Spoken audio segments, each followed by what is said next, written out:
o sentido do verbo vai justamente influenciar demais a questão da regência. Nesse caso, como eu falo assim, a Polícia Civil atende um público, então, nesse caso, a Polícia Civil, ela supre um público, né? Ela ajuda. Então, aí o atender está no sentido de ajudar. Então, nesse sentido aí... Seria um verbo transitivo direto, né? Oi, querido?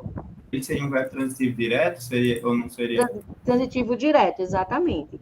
Nesse caso aí, essa preposição, ela é como se fosse, digamos assim, esse é um caso, e, por exemplo, de objeto direto preposicionado.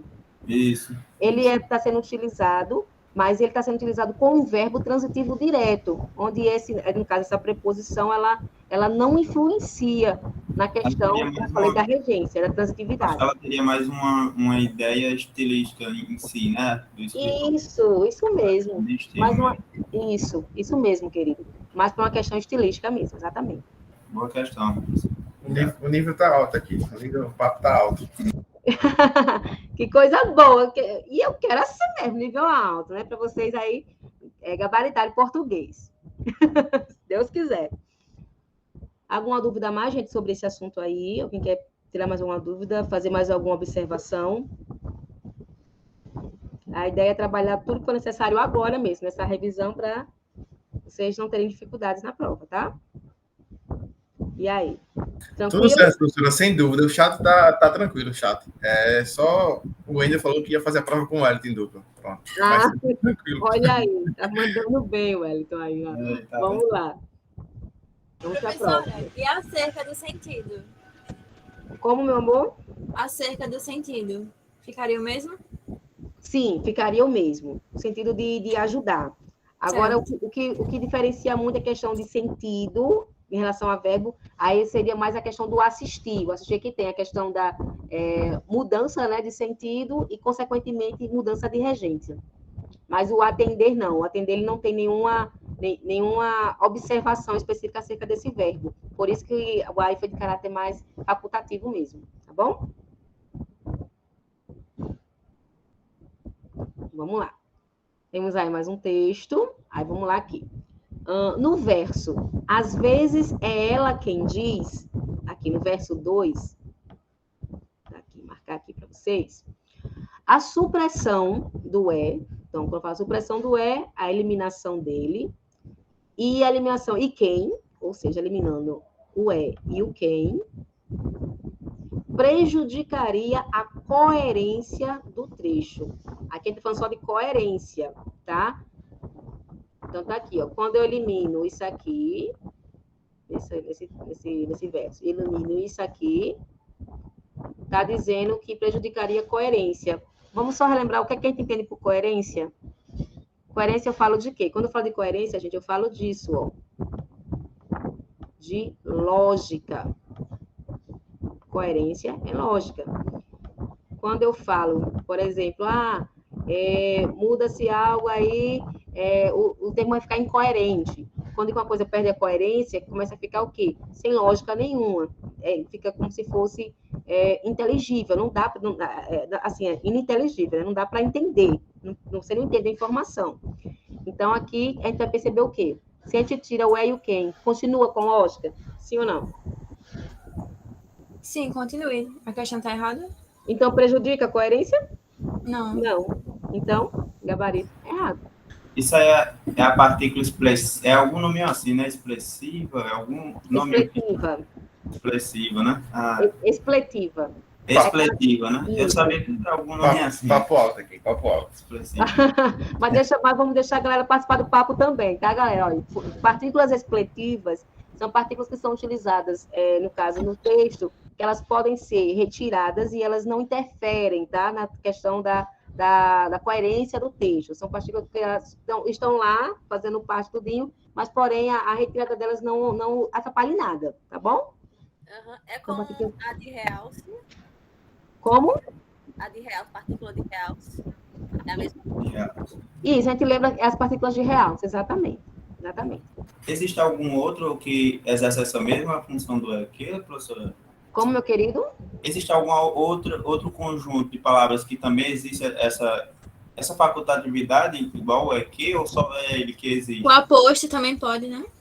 O aposto já em si já é o termo, digamos assim, de certa maneira, como ele é um termo dentro da sintaxe, né? São termos integrantes, não acessórios, né?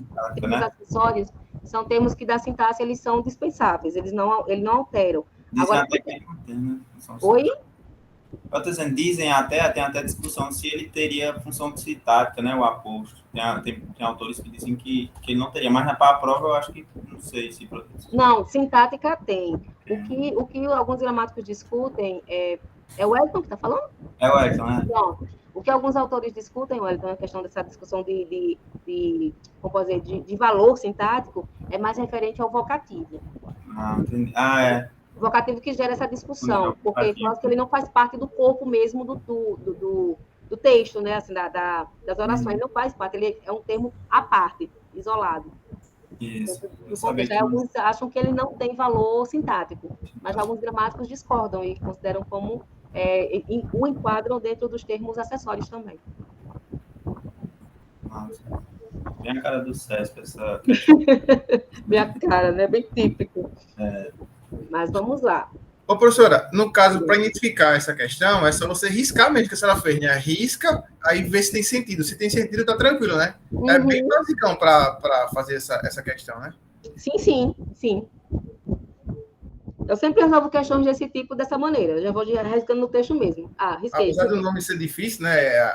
Como é o nome, Wellington? Expressiva, mas assim, a identificação é justamente essa. Se consegue retirar e não prejudica a coerência, tá tranquilo, né? Isso. A ideia aqui, galera, não é a gente dominar termos gramaticais, não. A ideia aqui é saber resolver a questão. É o que ele precisa. Né? Não precisa dominar a gramática, ele precisa saber resolver a questão e ganhar a questão. É o intuito aqui. Então, sabendo fazer esses macetezinhos na hora para resolver a questão, é o que é necessário. Tá certo? Eu sempre gosto de falar com meus alunos. Não fique muito assim neurótico para a questão de ter que dominar a gramática, não. Quem tem que dominar a gramática é quem dá aula de gramática, que não pode fazer feio para ensinar as outras pessoas. Mas você tem a obrigação de quê? Aprender os recursos básicos para resolver as questões que você precisa para passar na prova. É a ideia. Ô, professora. Oi, querido. A senhora pode explicar por que deu errado aí, por favor? Como é, meu querido? Porque se tirar o E e o QUEM, deu errado, não foi a questão? Sim, errado. Deu errado por quê? Porque no enunciado está se afirmando, querido, que a supressão do E e do QUEM, se eu tirar o E e o QUEM, está dizendo que vai prejudicar a coerência. E nós aqui tiramos a prova que não prejudica. Por isso que está dizendo, afirmando que prejudicaria, está errado. A lógica para chegar a essa resposta é essa. Que está dizendo que se eu tiro o E e o QUEM, vai prejudicar a coerência do trecho. E quando eu vi aqui que eu tirei o E e o QUEM e não prejudicou a coerência, porque quando eu digo, às vezes ela diz, a informação não continua com lógica, sim ou não? Sim, professor, eu entendi agora. Entendeu? Obrigado. Aí não prejudicou. Por isso que o gabarito está errado, porque o gabarito no enunciado diz que prejudicaria. Beleza? Beleza. Vamos lá. Podem perguntar mesmo. Bora tirar dúvida agora. Bora lá. Próxima questão. No texto, as aspas... mais uma questão agora, tô falando o sinal de pontuação agora, tá? Aí para vocês verem aí. No texto, as aspas em todas as suas ocorrências, no segundo parágrafo, foram usadas para... Aí a gente vai pegar só aqui, segundo parágrafo. Daqui até aqui. Aí, todos os casos que as aspas foram utilizadas. As aspas, tá aqui, a partir daqui. A partir daqui, Então, são usadas as aspas. Então, é esse sinal aqui de pontuação. Aí tá dizendo, tá falando que todas as ocorrências do segundo parágrafo foram usadas para quê? Tá dizendo, então, todas foram usadas com um único objetivo, um critério. A gente vai analisar o critério, foi esse. Aí tá aqui. A gente vai ter que ler o trecho para saber, para depois saber identificar esse critério. Vamos ler aqui, então. Vou ler o parágrafo todo para entender o contexto, tá? Estavam os habitantes nas suas casas ou a trabalhar nos cultivos, quando se ouviu soar o sino da igreja. O sino ainda tocou por alguns minutos mais, finalmente calou-se. Instantes depois, a porta abria-se e um camponês aparecia no limiar. Ora, não sendo este o homem encarregado de tocar habitualmente o sino, compreende-se que os vizinhos lhe tenham perguntado onde se encontrava o sineiro e quem era o morto. Aí, entre aspas, o sineiro não está aqui. Eu é que toquei o sino, foi a resposta do camponês. Mas então não morreu ninguém? Tornaram os vizinhos. E o camponês respondeu: ninguém que tivesse nome e figura de gente. Toquei, afinados pela justiça, porque a justiça está morta. Então, veja que foi usado na primeira situação, até aqui. A segunda situação, daqui até aqui, as aspas. E em uma terceira situação, cadê? Daqui até aqui. Aí, vamos lá. Aí a pergunta está dizendo que todas as ocorrências, né, de que as aspas foram usadas para quê? A letra A diz o seguinte: sinalizar a mudança de narrador. Sinalizar a mudança de narrador. Letra B, realçar determinadas palavras no texto. Foram usadas para ironizar as falas dos personagens, para relativizar o sentido de determinadas expressões no texto, ou para indicar falas nos termos em que elas teriam sido proferidas na situação narrada. O que é que vocês acham? Vamos lá. Prof, olhando aqui o chat, Paloma marcou letra E, Isabel marcou letra E, o Wellington marcou letra E, e deixa eu ver, Lawane, Abdir letra E, e Lawane, falta só Lawane responder. Lawane, você marcou a letra? Eu tô em dúvida na B e na E. Entre a B e E? Sim. Realçar.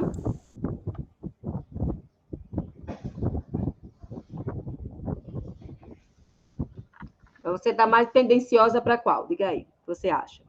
Pelo que você leu ali, que a gente leu e que você observou.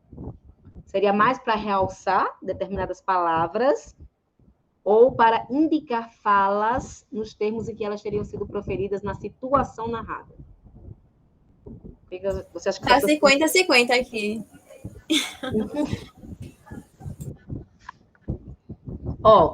Deixa eu dar só uma dica aí para você sair de cima do muro.